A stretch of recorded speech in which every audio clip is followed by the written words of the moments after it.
오늘 함께 배우는 하나님의 말씀은 신약 성경 282페이지 고린도전서 15장 12절로 19절까지 말씀입니다.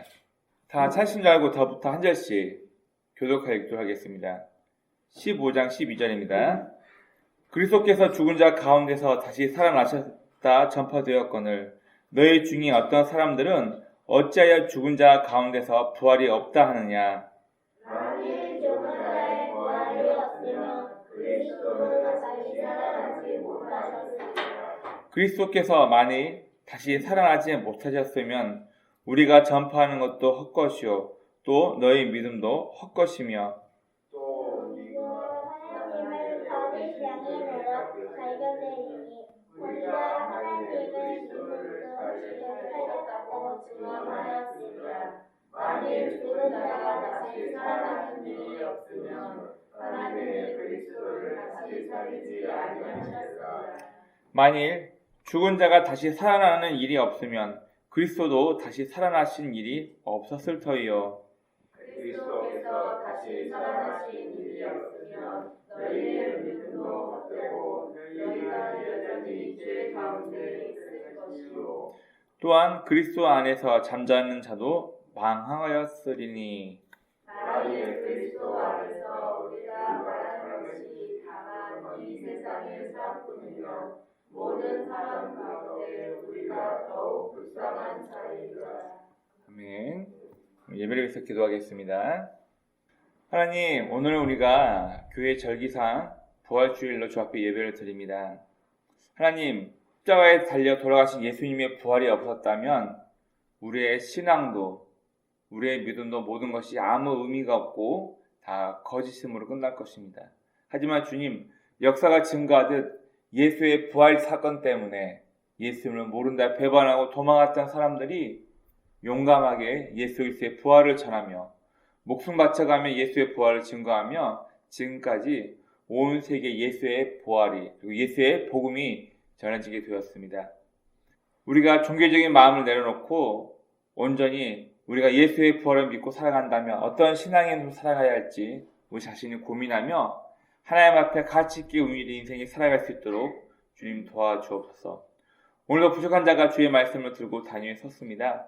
오직 하나님의 말씀만 증거하는 입술 되게 도와주옵시고 이 말씀을 듣는 우리의 귀를 복되게 하사 들은 말씀이 하나님과 만남이 되어서 우리의 삶을 움직이는 힘이 되게 도와주옵소서. 하나님 예배 시작입니다. 마치는 모든 순간까지 주의 성령께서 우리의 생각과 마음을 주장하여 주옵시고 오직 하나님의 말씀만 이곳 가운데 강권하여 주옵소서. 함께 하시고 역사하시고 믿사하며 우리 구주 예수님의 이름으로 감사하며 기도드립니다. 아멘. 여러분, 역사적으로 세계 4대 성인 하면 누가 들어가나요? 세계 4대 성인. 철학자도 있고, 국가, 공자, 또 소크라테스, 그리고 예수님. 이렇게 4명을 실제 역사가 증언하는 4대 성인으로 얘기를 합니다. 다 실존 인물이었죠. 자, 그런데 이 4대 성인 중에서 예수님은 좀 다릅니다. 다 죽었죠. 흔히 말해서 불가에서 고타마 시타르타는 상한 돼지고기를 먹고 이질에 걸려 죽었기 때문에 불가에서는 돼지고기를 절대 못 먹게 합니다. 자, 모든 성인들 다 죽었어요. 인간이니까. 자, 그런데 교회에서 말하는 우리가 알고 있는 예수 그리스도는 죽은 지 사흘 만에 다시 살아났습니다. 에이, 무슨 말도 안 되는 소리야. 죽었으면 죽은 거지. 어떻게 죽은 사람이 다시 부활을 해? 여러분, 기독교 역사가 이 사실을 증명합니다. 예수님께서 돌아가셨을 때 예수님께서 내가 죽은 지 사흘 만에 다시 부활할 거다 이 얘기를 한 것 때문에 수많은 그 당시 종교인들이 로마 군인들을 모집해서 예수가 사흘 만에 죽은 지 사흘 만에 다시 살아나더라. 군인 4명씩 조를 짜가지고 예수님의 무덤 앞을 지키게 했습니다. 그 정도로 예수의 부활을 막으려고 했어요. 그러나 막지 못했죠. 종교인들은 돈 주고 로마 군인들을 매수해서 예수의 시체를 누가 훔쳐갔다고 소문내라 해가지고 그 소문이 지금까지 나서 현재 이스라엘 사람들은 예수의 부활은 그의 제자들이 돈 주고 훔쳐갔기 때문에 예수의 부활은 가짜다. 그렇게 얘기를 합니다. 그러면 예수의 부활을 증거하면서 죽은 수많은 사람들의 이야기를 한번 생각해 봅시다. 여러분, 거짓말을 지키기 위해서 목숨 바쳐가며 죽을 수 있는 사람 있나요? 너가 정말이야? 너 거짓말이면 죽어. 목에 칼이 들어왔을 때 거짓을 지키기 위해서, 거짓말이라는 것을 끝까지 지키기 위해서 자기 목숨을 바친 사람이 수만 명이에요. 이거 어떻게 증명할 건가요? 심지어는 불에 타 죽으면서까지 로마 콜로세움에서 사자와 호랑이, 맹수에게 뜯어 먹히면서까지 그 사실을 지키다가 죽은 사람들이 허다합니다. 이거 어떻게 증명할 거예요? 오늘 우리가 읽었던 본문에서도 베드로에게도 예수님을 모른다고 부인했던 베드로에게도 나타나셨고, 또 500여 명이 넘는 사람들 앞에서 동시에 나타나셔서 예수의 부활이 사실이라는 것을 보이고 사라지셨습니다. 그러면 이들이 거짓말을 짜고 단체로, 그래 우리 예수의 부활은 거짓말인데 단체로 짜고 우리 거짓말을 사람들에게 전하자. 죽은 사람만 몇십만 명이에요. 이거 어떻게 증명할 건가요? 그리고 교회 살아보면은 예수의 복음을 전하고 예수의 부활을 증거했던 사람들을 잡아 죽이는 방법만 이 정도 두께로 사파로 책에 나와 있어요. 사람은 끓는 기름에 튀겨 죽이기도 하고, 팔다리를 소에 잡아가지고 사지를 찢어 죽이기도 하고, 콜로세움 바닥에다가 이렇게 금속 칼을 세워놓고 말에다가 사람 팔다리에 묶어서 질질 거기 끓으면서 온몸이 난동이 나서 죽이기도 하고, 사람 팔다리를 침대에 묶어놓고 끌어가지고 사람을 죽이기도 하고, 얼마나 잔인하게 사람을 죽이는지도 모릅니다. 그런데도 불구하고 예수의 부활은 계속해서 로마 전체, 유럽 전체에 전해지게 되고, 오늘날 세계 전체에 예수 그리스도의 죽음과 부활이 증거되게 됩니다. 이걸 어떻게 막을 수 있나요? 미친 정신병자였기 때문에? 예수의 부활이 거짓이었기 때문에? 아니요. 역사가 예수의 부활을 증거합니다. 여러분, 로마는 기독교 국가가 아니었어요. 로마는 여러 이민족을 다 정복했기 때문에 너가 믿는 신, 또 너희가 믿는 신, 그래 너희가 믿는 모든 신은 다 인정하고 용납할게. 그러다 기독교인들이 자꾸 나오고 로마에서 그렇게 많이 학살하고 해도 이 기독교인들이 없어지지 않는 거예요. 지하 카타콤으로 숨어서 예배드리고 수많은 사람들을, 너희 할아버지 할머니는 보는 앞에서 화형시켜 죽이고 머리를 잘라내는데도 그걸 보면서도 그의 손자들이, 그의 후손들이 예수를 믿으면서 계속 주변 사람들에게 복음을 전파합니다. 결국 AD 313년에 콘스탄티누스 황제에 의해서 기독교가 공인되죠. 그리고 388년에 기독교는 로마의 국교로 정식 인정이 됩니다. 과거 유명했던 소설 시온이 나나미의 로마인 이야기 14권을 보면은 그리스도의 승리라는 제목으로 책이 나옵니다. 대략적인 내용은 조금 다르긴 하지만 로마가 결국 기독교를 국교로 인정하게 되면서 로마라는 나라가 신성 로마 제국에서, 그리고 나중에는 동로마, 서로마로 나뉘게 되면서 로마라는 나라가 점점 쇠퇴하게 되는 것에 대해서 이야기를 하고 있습니다. 여러분, 예수를 모른다고 도망갔던 배신자들, 예수를 믿으면 나한테 해가 될 것 같아. 그 이유 때문에, 이기적인 이유 때문에 자기 스승을 버리고 예수를 버리고 도망갔던 사람들이 다시 돌아와서 예수의 복음을 전하다가 죽임을 당합니다. 아까 말씀드린 것처럼 결국 기독교는, 예수 그리스도의 부활의 신앙은 당시 최고의 강국이었던 로마를 점점 무너뜨리게 됩니다.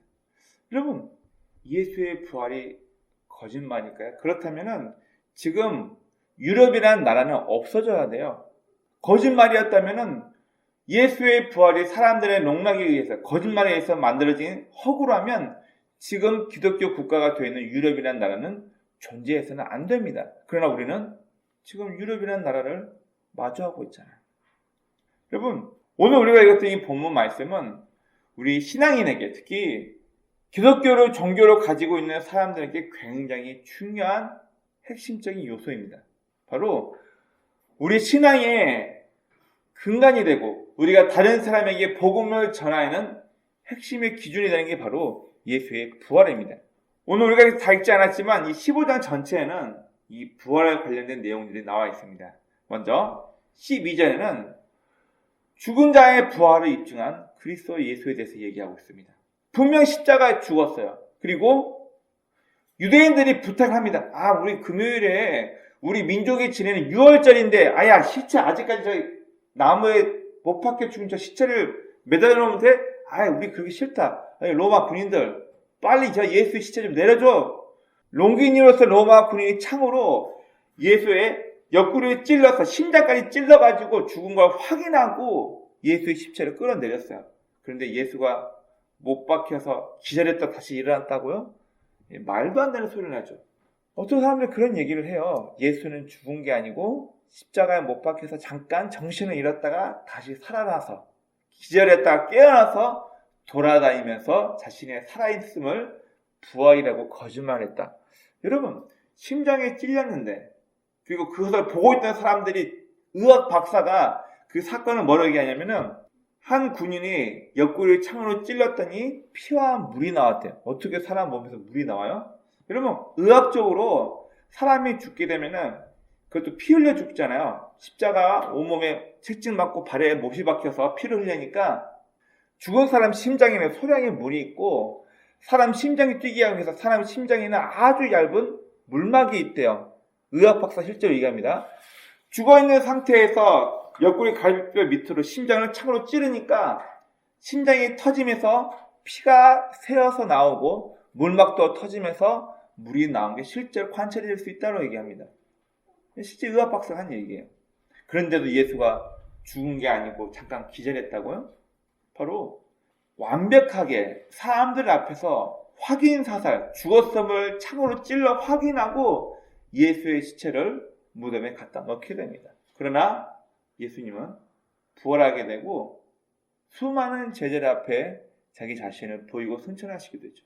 바로 이 12절은 죽은 자의 부활을 예수 그리스도가 십자가에 죽은 걸로 끝난 것이 아니라 다시 부활했다는 것을 우리에게 증명해 주고 있습니다. 그리고 13절부터 15절 말씀에서는 예수의 부활이 가짜라고 얘기한다면은 우리의 신앙도 가짜라는 것을 이야기합니다.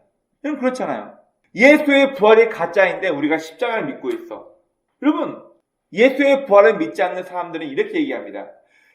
아니 BC 4년 혹은 AD 1년 역사적으로 정확히 예수 그리스도의 탄생은 BC 4년입니다. 그런데 로마 국교화가 되면서 로마 황제가 이 사실을 AD 예수님의 삶을 BC 그 이전으로 예수님이 태어나고 난 이유를 AD 아나도민 라틴어로 해가지고 예수님의 태어난 시점을 기준으로 BC와 AD로 구분해서 날짜를 만들어버려야 해서 AD 시작이 된 거지 실제로 예수님의 탄생은 BC 4세기입니다. BC 4년.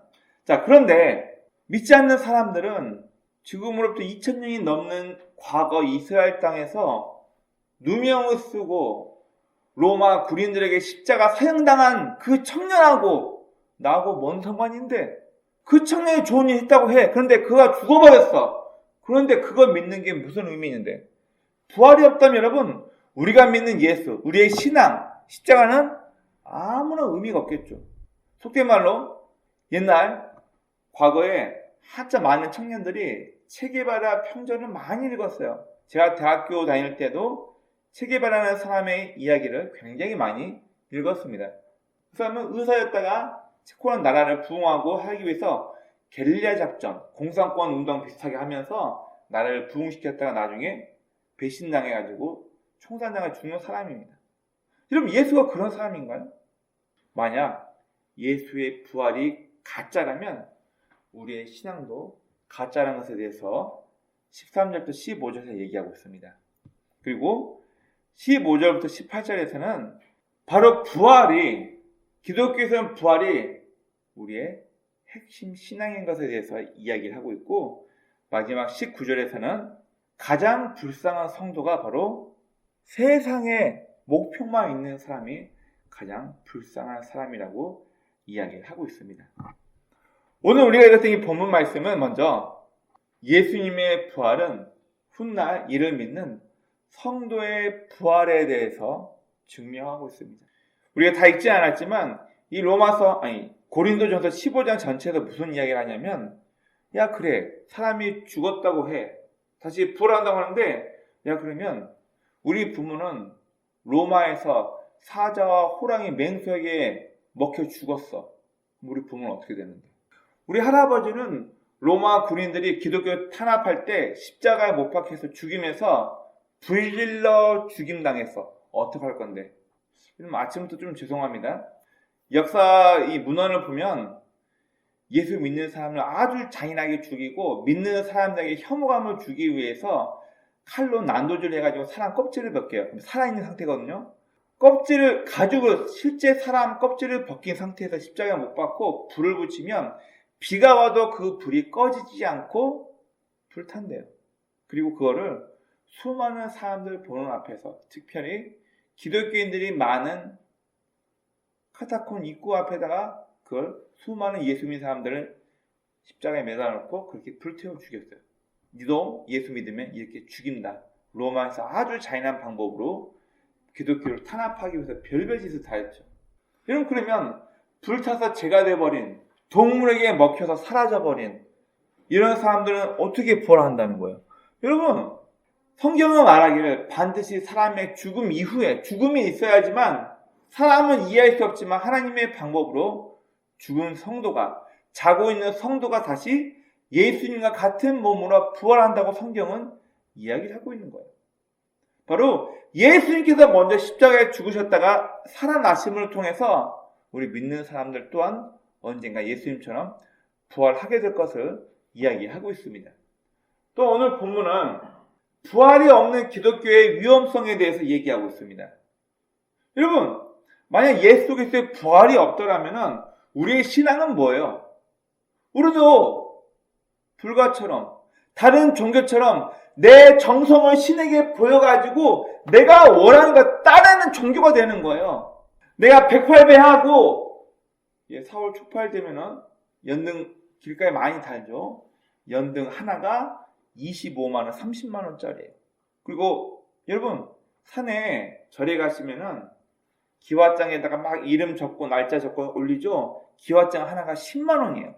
그걸 사가지고 내가 부처님에게 돈을 내고 이렇게 정성을 보여서 기와장 올리면은 내 정성이 부처를 감동시켜가지고 우리 남편 병이 낫겠지, 우리 아들 사업하는 게 잘 되겠지, 다 이런 이유와 목적으로 자기네 종교에 최선을 다해요.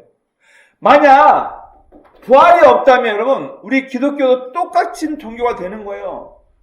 헌금 많이 내고 교회 봉사 많이 하고 해가지고 있는지 없는지 만난 적도 없는 하나님에게 잘 보여가지고 이 땅에 사는 동안 나 행복하게 하려고 내 욕심대로 요구대로 내 정성을 신에게 보여줬으니까 신이 나를 축복하겠지. 만약 예수의 부활이 없다면 우리의 신앙은 다 가짜라는 거예요. 그리고 오늘 읽었던 본문은 예수의 부활은 결국 인류 전체의 죄 사함을 뜻합니다. 여러분, 이게 가장 중요한 본문 말씀이죠. 여러분, 만약 십자가에서 33살의 한 젊은 청년 예수가 못 박아 죽임당한 것으로 끝나버린다면 우리의 죄 용서는 어떻게 되는 거예요? 해결이 안 된 거잖아요. 그냥 예수라는 사람이 십자가 못 박혀 죽어버렸네, 그걸로 끝난 거예요. 여러분, 성경에서 누군가의 죄를 대신하기 위해서 소나 양을 잡아서, 원래는 이 사람이 피 흘려 죽어야 되는데 이 사람이 지은 죄를 죄 없는 소한테, 죄 없는 양에게 이 사람의 죄를 전가시키고 이 사람의 죄를 짊어진 이 짐승을 대신 피 흘려 죽입니다. 여러분, 이게 제사, 예배의 원뜻이에요. 제물이란 말 자체가 죽어될 사람을 대신해서 동물을 잡아 죽이는 게 제사요, 제물입니다. 이런 바로 예수님께서 모든 인류의 죄를 위해 십자가에 죽으시는 제물이 되셨고 그 증거로 다시 부활하신 것입니다. 조직신학적으로 죄가 있는 사람이 죽으면요, 죄 때문에 죽음이 그 사람을 얽매이기 때문에 다시 살아날 수가 없어요. 그러나 예수님은 죄가 없는 상태에서 죽임을 당했기 때문에 죽음이 더 이상 예수를 붙잡을 수 없기 때문에 예수님이 다시 부활하셨다고 신학적으로 그렇게 얘기를 합니다. 그럼 바로 부활이 없었다면 누가 저와 여러분들의 죄를 용서하시나요? 죄 있는 사람이 내가 너를 위해서 죽을게 자신의 죄 때문에 끝나버리는 거예요. 그러나 죄가 없는 예수님이 십자가 죽음으로 말미암아 우리의 죄는 용서함 받았다는 것이 바로 예수의 다시 살아나신 부활 사건을 통해서 증명이 되는 것입니다. 그 성경 이 중요한 핵심을 신학적으로는 하나님의 공의 만족이라고 얘기를 합니다. 하나님의 공의는 죄는 반드시 죽임당해야 돼요. 그리고 예수의 부활을 통해서 하나님의 만족했다 이렇게 얘기를 합니다. 마지막 네 번째, 오늘 본문은 위험한 성도의 삶의 목적에 대해서 경고하고 있습니다. 오늘 우리에게 읽었던 본문 19절 말씀을 보면 제가 한번 읽어보겠습니다. 19절에서 만일 그리스도 안에서 우리가 바라는 것이 다만 이 세상의 삶뿐이면 모든 사람 가운데 우리가 더욱 불쌍한 자이니라. 여러분, 왜 2시간 이상 전철을 타고 이 교회에 오셨나요? 많이 피곤하셨을 텐데 왜 아침부터 깨가지고 애들 챙기고 교회에 오셨나요? 유일하게 쉬는 날이잖아요. 캠핑 나가고 내 가족들과 놀러 가면 되는데 왜 그 시간 포기하고 여기 오셨어요? 여러분, 이왕 살다 죽을 거, 이왕이면 부자로 살아야 되지 않아요? 이왕 살다 죽어 끝나 없을 거 갑질하면서 돈 좀 많게 떵떵거리면서 남들 무시하면서 갑질로 살아야 되지 않나요? 여러분, 만약 우리 기독교인들이 원하는 삶의 소망이 무덤 가기 전까지만 내 편의를 위해서, 내 삶의 만족을 위해서 산다라면은 남들보다 부유하지 못한, 남들보다 건강하지 못한, 남들보다 많은 여가 시간이 없는 저와 여러분은 가장 처참하고 불쌍한 인간이죠. 왜 이러고 살아요? 바울이 고린도서 15장 마지막 19절에서 하는 얘기가 바로 그거예요. 우리의 바라는 삶의 소망과 목적이 이 땅에서 잘 살고 이 땅에서 축복받는 걸로 끝나버린다면 우리 믿는 사람처럼 가장 처참하고 불쌍한 사람이 또 있겠냐, 그 얘기를 하는 거예요. 오늘 우리가 읽었던 이 본문 말씀은 먼저 신앙인지 종교인인지를 구별하는 기준점이 바로 이 부활이라는 것을 우리에게 이야기해 주고 있습니다. 여러분, 예수 그리스도의 부활을 믿지 않고 단순히 예수 믿으면 하나님의 양아들이 되어서 우리가 축복받는데, 예수 믿으면 천당 있는지 없는지도 모르는 천국에 가게 되고, 예수를 안 믿으면 있는지 없는지 모르겠지만 죽어서 지옥에 안 간대. 여러분, 단순히 이런 이유만 가지고 교회 다닌다면 우리 신앙인의 삶의 목적이 어떻게 될까요? 얼마나 이기적으로 변해버릴까요? 부활이 있기 때문에 우리의 삶대로 모든 인류가 하나님의 심판대 앞에 서서 우리의 삶의 내용을 가지고 계산하시며 평가받을 날이 있기 때문에 우리는 예수 믿고 대충 살다 죽으면 되지, 통일교처럼 구원파 이단처럼 예수를 믿기만 하면 내 모든 죄는 다 용서만 받으니까 개판으로 살아도 돼. 그게 구원파 중요한 구원 핵심 진리거든요. 진짜 구원받았으면 어떤 인생을 살아도 나는 거기에 대해서 자영 없는다. 이게 구원파가 중요한 핵심이거든요. 여러분, 맞나요? 난 이미 구원받았으니까 괜찮아. 여러분, 한 20년 전에 전도연 씨가 나왔던 영화 중에 밀양이라는 영화가 있습니다. 살인마가 이 극 중에 전도연 씨의 아들을 죽입니다. 찾다가 내 아들을 죽인 살인마가 교도소에 있는 걸 알게 돼요. 그래서 만나게 됩니다. 그리고 너 그때 왜 내 아들 죽였어 얘기하니까 그때는 재미있어서 사람 죽이는 게 좋아서 죽였는데 지금은 나 예수 믿고 구원받았어. 괜찮아. 마음의 평안을 얻었어. 전도연 씨가 그때 그 극 중에서 화가 나지고 울면서 울부짖으며 얘기합니다.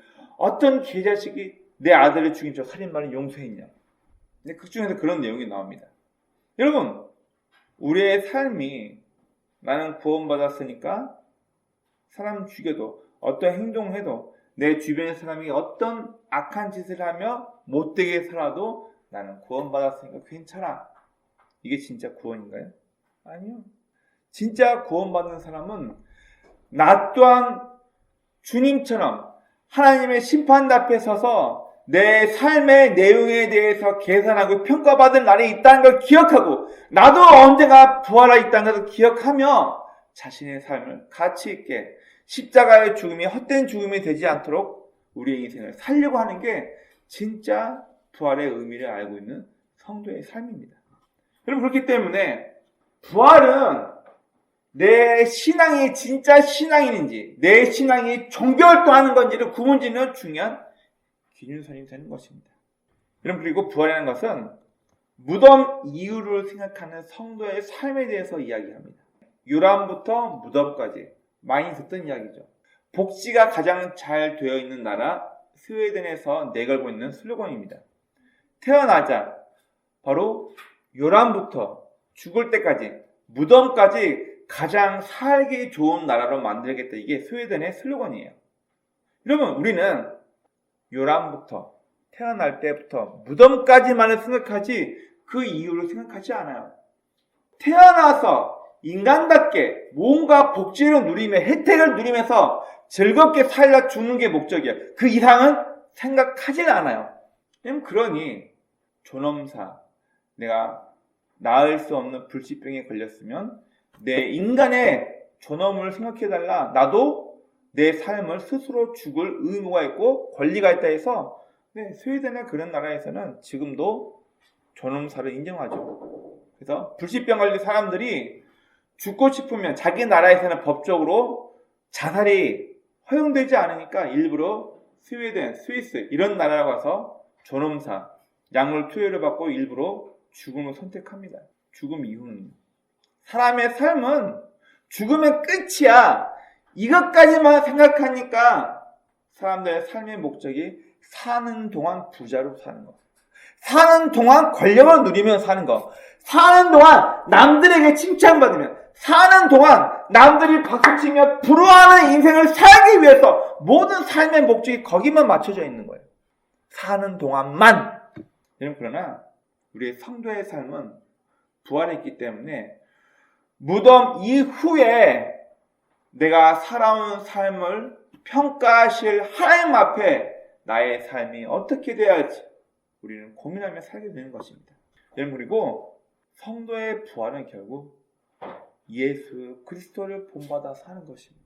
우리가 믿고 섬기는, 우리가 주여 주여 나의 주인이라고 부르는 거예요. 예수 그리스도를 하나님을 주인이라고 부르고 하나님을 아버지라고 부르는 우리의 삶이 부활을 의식하지 않고 살아간다? 이 땅에 사는 동안만 잘 먹고 잘 살고 내 마음대로 하고 살고 내 욕심대로 살고 끝나면 끝이다? 그러면 그것은 예수님의 삶을 쫓아가지 않는 삶이요. 예수께서 죽으셨다가 십자가에서 부활하신 참 의미를 이해하지 못하는 삶입니다. 그리고 부활이란 결국 인류를 위한 하나님의 약속이 성취되었음을 말해주고 있습니다. 그럼 예를 들어서 제 아들 하준이가 큰 죄를 져가지고 사형당해요. 안 됩니다. 내 아들이 사형당하면 안 되니까 내가 대신 제 아들을 위해서 사형당할게요. 자, 죽었다고 칩시다. 저는 죄가 없나요? 죄가 전혀 없는 사람이 다른 사람을 위해서 죽었다고 칩시다. 그러면 그 사람은요? 그 사람의 죽음으로 끝나버리는 거예요. 여러분, 그러나 예수님은 십자가 죽음 이후에 부활하심, 다시 살아나심을 통해서 모든 인류의 죄악을 용서하고 멀어졌던 하나님과 인간의 관계를 다시 중재하기 위해서 예수의 부활을 통해서 내 목적과 뜻이 십자가를 통해 이루어졌다는 것을 선포하셨는데 우리가 예수의 부활을 믿지 않고 이 사실을 전혀 받아들이지 않는다면 인류를 향한 하나님의 사랑과 하나님의 목적을 우리가 믿지 않겠다는 의미가 되는 거죠. 그럼 죄송하지만 아무리 내가 사랑하는 내 배우자, 내 자녀, 내 부모를 할지라도 예수의 십자가 사건을 믿지 않는다면 여러분 죄송합니다. 지옥입니다. 하나님께서 자신의 아들 예수를 희생시키면서까지 인류의 구원의 길을 열어놓으셨는데 그 하나님을 무시한 결과가 지옥이라는 거예요. 그래서 우리는 예수 천당, 불신 지옥이라고 사람들에게 얘기하고 예수 믿어야 구원받는다고 얘기합니다. 야, 다른 종교는 안 그러는데 왜 니네 종교만 그래? 니네 기독교는 굉장히 배타적이다? 니네 이상하다? 여러분, 현실이니까. 이게 팩트니까. 자는 예수 그리스도의 희생 그리고 예수 그리스도의 부활을 통해서 인류를 향한 하나님의 큰 뜻과 계획이 이루어졌음을 모든 인류에게 말해주고 있는 것입니다. 오늘 본문은 바로 십자가 죽음과 부활이 우리 성도들에게, 예수를 믿는 우리에게 어떤 의미인지를 설명해주고 있습니다. 여러분, 이것은 바로 죄 사함입니다. 내가 열심히 착한 일을 많이 해서 죄 용서함 받았어. 내가 저 사람보다는 선행을 많이 했기 때문에 나는 구원받을 자격이 있어. 이것을 말하는 것이 아니라 하나님 입장에서 너희를 용서하기로 작정하셨다는 하나님의 결단이기 때문에 죄의 용서함을 말하고, 이것은 결국 인간의 노력이 아니라 하나님의 열심, 그리고 그렇다면 성도는 앞으로 어떻게 살아가야 하는가에 대해서 이야기를 해주고 있습니다. 두 번째로 종교인, 내가 믿는 종교, 나 일주일에 한 번씩 교회 다니면서 헌금도 내고 이렇게 교회에 봉사하며 하고 있어. 단순 종교인과 나는 성도의 삶은 바로 부활을 통해서 이야기하고 있습니다. 바로 현세, 지금 내가 예수 잘 믿고 지금 내가 교회에서 봉사 많이 하고 지금 내가 하나님 앞에 선행을 많이 해서 1000번째 하나님 앞에 착한 일을 1000번을 쌓으면 솔로몬이 1000번째 드렸더니 꿈에 하나님이 나타나가지고 너 뭐 주고 했던 것처럼 내 손 들어주신대.